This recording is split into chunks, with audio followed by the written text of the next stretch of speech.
할렐루야. 아침 묵상 시작합니다. 나는 전능하신 아버지 하나님 천지의 창조주를 믿습니다. 나는 그의 유일하신 아들 우리 주 예수 그리스도를 믿습니다. 그는 성령으로 잉태되어 동정녀 마리아에게서 나시고 본디오 빌라도에게 고난을 받아 십자가에 못 박혀 죽으시고 장사된 지 4일 만에 죽은 자 가운데서 다시 살아나셨으며 하늘에 오르시어 전능하신 아버지 하나님 우편에 앉아 계시다가 거기로부터 살아있는 자와 죽은 자를 심판하러 오십니다. 나는 성령을 믿으며 거룩한 공교회와 성도의 교제와 죄를 용서받는 것과 몸의 부활과 영생을 믿습니다. 아멘. 여러분 오늘 542장 1절 구주 예수 의지함이 함께 찬양합니다. 구주 예수 의지함이 심히 기쁜 일일세 영생 허락받았으니 의심마주 없도다. 예수 믿는 것은 받은 증거 많도다. 예수 귀한 예수 믿음 더욱 주소서. 아멘. 아멘. 오늘 하나님께서 주신 말씀 출애굽기 1장 1절에서 22절까지의 말씀. 출애굽기 1장 1절에서 22절까지의 말씀 같이 읽습니다. 야곱과 함께 각각 자기 가족을 데리고 애굽에 이른 이스라엘 아들들의 이름은 이러하니 루벤과 시므온과 레위와 유다와 이사갈과 스불론과 베냐민과 단과 납달리와 갓과 아셀이요 야곱의 허리에서 나온 사람이 모두 70이요 요셉은 애굽에 있었더라.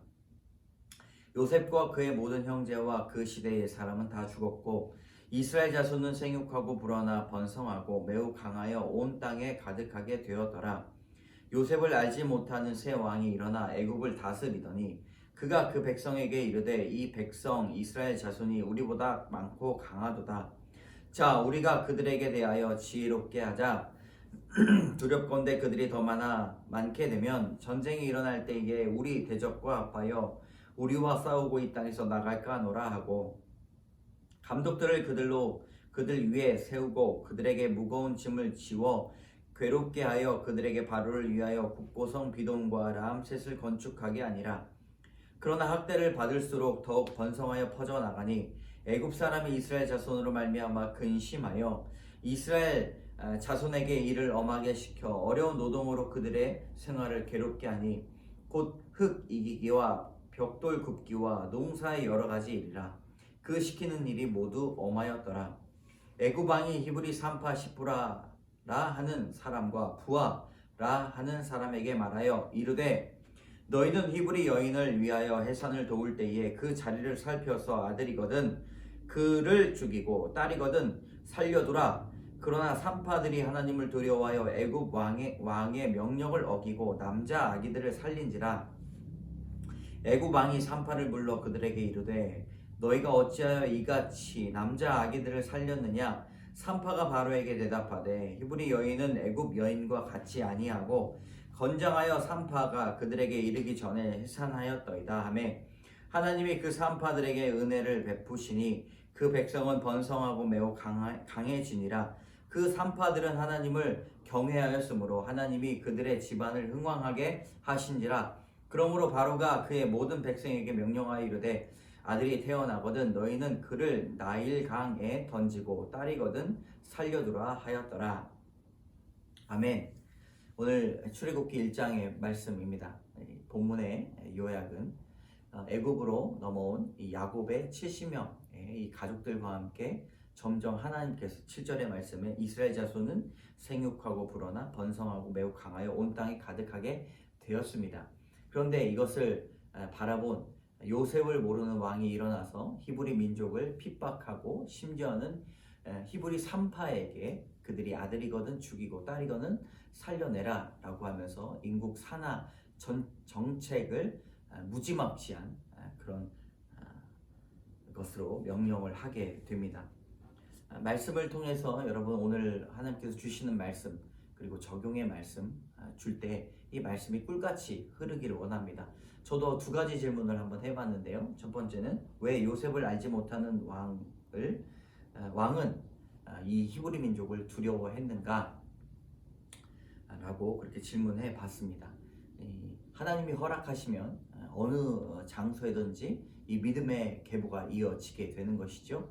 하나님께서 하시고자 하는 그 명령 가운데 이 하나님을 모르는 백성들은 두려워할 수밖에 없는 것입니다. 하나님이 원하시면 그렇게 하실 수 있는 일인데 하나님을 알지 못하는 자에게는 이것이 두려움으로 다가옵니다.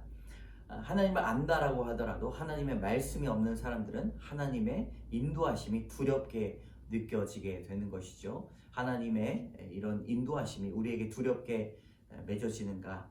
아니면은 그 안에서 자유로움과 기쁨이 있는가?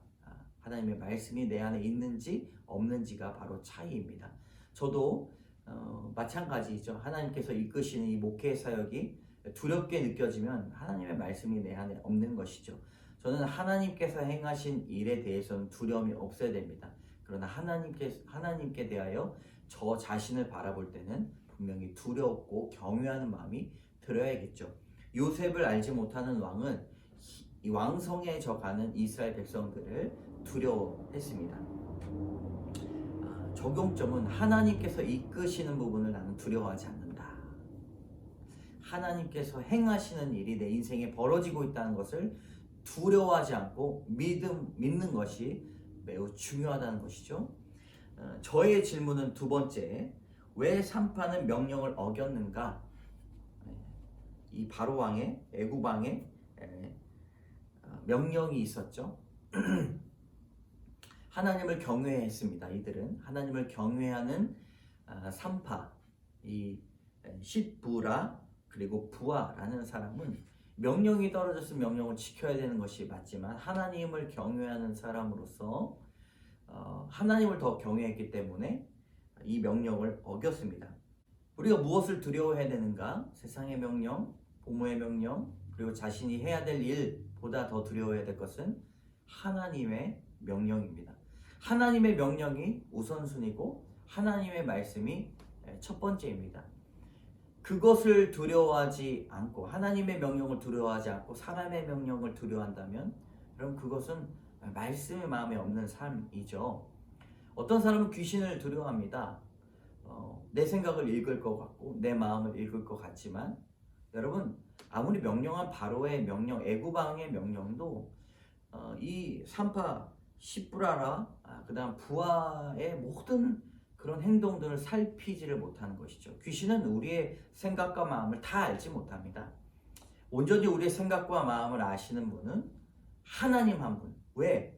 우리 마음에 거하시기 때문에, 우리 안에 거하실 때 성전이 되기 때문에 여러분 하나님의 명령을 두려워하는 것이 첫 번째이고 하나님을 경외하는 자에게 하나님께서는 자유로움을 주시기 때문입니다. 그 생명의 근원이 하나님께 있기 때문이죠. 여러분 적용해 보면 하나님께 먼저 기도해야 됩니다.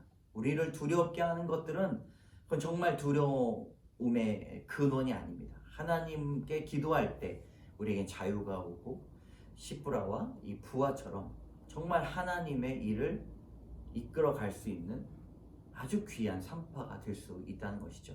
여러분 생명을 낳는 자 되시기 바랍니다.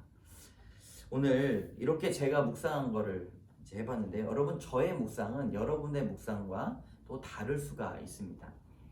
저의 인생을 하나님께서 주시고 그리스도의 묵상이 된 것은 저에게 주시는 하나님의 명령이죠. 이것이 다른 사람에게 간증될 때는 또 구원의 역사가 될 수 있습니다. 여러분 오늘 이 말씀을 통해서 질문을 두 가지를 한번 해보시길 바랍니다. 그리고 그 안에 결코 적용이 없는 그런 것으로 끝나면 안 되겠죠. 사실 적용이 굉장히 힘듭니다. 그러나 구체적인 적용 한번 볼까요? 오늘은 결혼의 목적, 묵상 간증 이경주 씨. 제가 중학생이 될 무렵 아버지의 외도로 부모님이 이혼하시고 전 아버지와 교류가 끊겼습니다. 이혼하기 전에는 아버지는 늘 부재 중이셨기 때문에 제게는 좋은 남자, 좋은 아버지의 본이 되어주는 사람이 없었습니다. 결국 이런 상처로 저는 이성에 대한 불신, 왜곡된 이성관 생겼고 당연히 교제도 잘 되지 않았습니다. 저와 동생을 헌신적으로 돌보시는 어머니를 감사했지만 한편으로 결혼해서 자녀를 낳아 기르는 일이 고되고 힘들게만 여겨져 결혼이 두렵기만 했습니다. 그러나 저는 2012년에 중국 유학을 마치고 귀국하여 어머니의 인도로 믿음의 공동체에 속하게 되었습니다. 이혼으로 가정을 깨뜨린 죄를 회개하고 오직 하나님을 경외하며 하루하루 살아가시는 어머니를 보면서 세상 성공과 인정을 좇아 살던 저도 공동체에 정착할 수 있었습니다. 그곳에서 양육을 받으면서 하나님을 인격적으로 만났지만 청년 때 가장 큰 고민이 역시 결혼이었습니다. 하지만 나이 들수록 교제가 쉽지 않고 혼자 살 수 있는 경제적 능력이 생기니 결혼은 선택이라며 저의 상황을 합리화하였습니다. 그러던 중 지체의 소개로 한 형제를 만나게 되었습니다. 조건도 그리 제 마음에 들지 않고 성격도 무뚝뚝해 예전 같으면 두세 번 만나고 흐지부지 될 관계였습니다. 그러나 주님은 결혼의 목적은 행복이 아니라 거룩이라 라는 말씀으로 저를 찾아와 그 형제와의 만남을 지속하게 해주었습니다. 그와 교제하면서 백마탄 왕자를 기다리던 저의 욕심을 회개하게 되었고 돕는 배필로 믿음의 가정을 이루는 것이 제 사명임을 깨닫게 되었습니다. 이후 1년 8개월 교제 끝에 저는 작년 10월 공동체 축복을 받으며 신결혼을 하였습니다. 저는 결혼만 하면 저절로 생육하고 불어나 번성하게 매우 강해질 줄 알았습니다. 7절의 말씀. 그러나 막상 결혼하고 보니 출퇴근 시간도 길어지고 해야 할 일도 많아 육체적으로 괴로웠습니다. 그러니 어머니 밑에서 편히 지내던 생활이 그리워졌고 그동안 나 하고 싶은 대로 살다가 부부관계에서 내 생각과 욕심을 버려야 하는 일들이 생기니 힘이 듭니다. 하지만 결혼의 목적은 거룩이고 주님의 말씀을 늘 기억하며 하나님을 경외하는 마음으로 가정의 질서에 순종할 수 있기를 위해 기도합니다. 적용하기. 남편이 어떤 일을 부탁하면 바로 네라고 대답하겠습니다. 불신결혼을 하려는 지체에게 저의 간증을 나누며 신결혼, 믿음의 결혼을 중요성을 전하겠습니다. 여러분 굉장히 귀한 간증이죠. 이 간증을 쓰는 것이 정말 쉽지가 않습니다. 여러분 우리가 막상 이런 간증을 보면서 뭐 이런 생각을 하나? 뭐 성경에 이런 자신의 이야기를 쓰나? 라고 이야기할 수 있지만 여러분들이 한번 이 간증을 써보시기 바랍니다. 그만큼 쉽지가 않죠. 저도 너무나 쉽지가 않습니다. 그러나 이 말씀을 중간중간 보면 이 말씀에 대한 구절들이 쏙쏙들이 들어가 있죠. 21절, 7절, 11절. 여러분 간증문을 쓸 때 이렇게 말씀으로 적용하고 또 결론이 있습니까? 신결혼을 지켜나가는데 행복하게 잘 살았습니다. 이게 아니죠. 기도하겠습니다. 이렇게 살길 제가 변화하겠습니다. 라고 하는 이 간증문이 얼마나 하나님 앞에 귀한 말씀인지 모릅니다. 여러분 이 큐티가 어렵다고 하시는 분들이 많은데 이 간증문이 하나의 교과서가 되시기를 원합니다. 7월 8월 이 간증문을 읽어나가는 것을 연습으로 해나가시면 좋겠습니다. 함께 기도하겠습니다. 참 좋으신 하나님 감사합니다. 출애굽 여정을 앞두고 출애굽의 역사 가운데 주님 이스라엘 백성들을 강성하게 하시고 또 때로는 그 가운데 아주 고된 노역으로 힘들게 하시니 하나님 또 생명의 위협을 갖게 하시니 그것들이 사람의 관점으로 보면 너무나 지질이 고생만 하는 것 같지만 그리스도의 역사 가운데 나타나는 귀한 놀라운 것은 온 세계를 구원하시기 위한 출애굽의 역사가 이스라엘 민족들을 향하여서 다가옴을 믿습니다. 하나님 이것이 얼마나 귀한 일입니까? 많은 사람들이 이 출애굽의 역사를 보면서 구원을 받는 역사가 일어납니다. 하나님 나의 인생도 그렇게 될 수 있도록 인도하여 주셔서 내가 고생하고 고난을 갖고 힘들어하는 그 인생이 누군가에게는 간증되어 하나님 구원의 역사로 펼쳐지는 귀한 교회의 사명, 성도의 사명 되게 하여 주시옵소서. 모든 말씀 예수님 이름으로 감사드리며 기도드립니다. 아멘.